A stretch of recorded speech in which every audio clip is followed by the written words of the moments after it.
রাধে রাধে। তোমাদের সবাইকে জানাই শুভ নববর্ষ।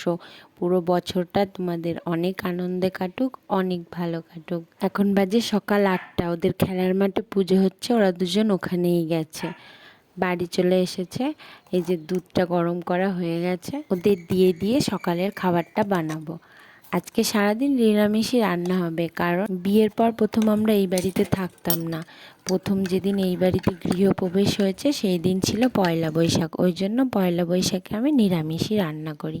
কখন থেকে বলছি দুধটা নিয়ে যা, বলছে মা আমার অনেক কষ্ট হয়ে গেছে, বাইরে ঘুরে ঘুরে এসে নাকি এটা অনেক কষ্ট।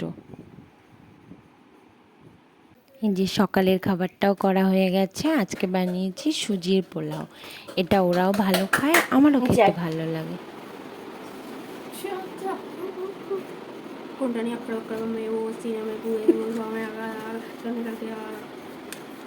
নিচে বস, নিচে বসে খেতে আয়, নিচে বসে খেতে আয় পিকু। সকালের খাওয়া হয়ে গেলে তারপরে করব রান্না। আমি যখন খাচ্ছিলাম ওরা তখন ফোন দেখছিল। আমি দেখছি কোনো আওয়াজ হচ্ছে না কেন, তারপরে দেখছি ভিডিও করছে আমার।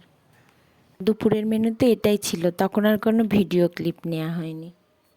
এখন বাজে বিকেল 4টে। খাওয়া দাওয়ার পরে ওরা ঘুমাচ্ছিল, তারপর এখন যাচ্ছে খেলতে। আজকে বিকেলে মাঠে ম্যাচ আছে।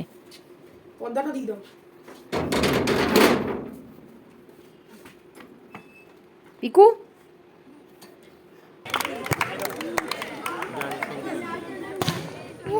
আজকে মাঠে যারা যারা ভালো খেলেছিল তাদের সবাইকে জার্সি দিয়েছিল।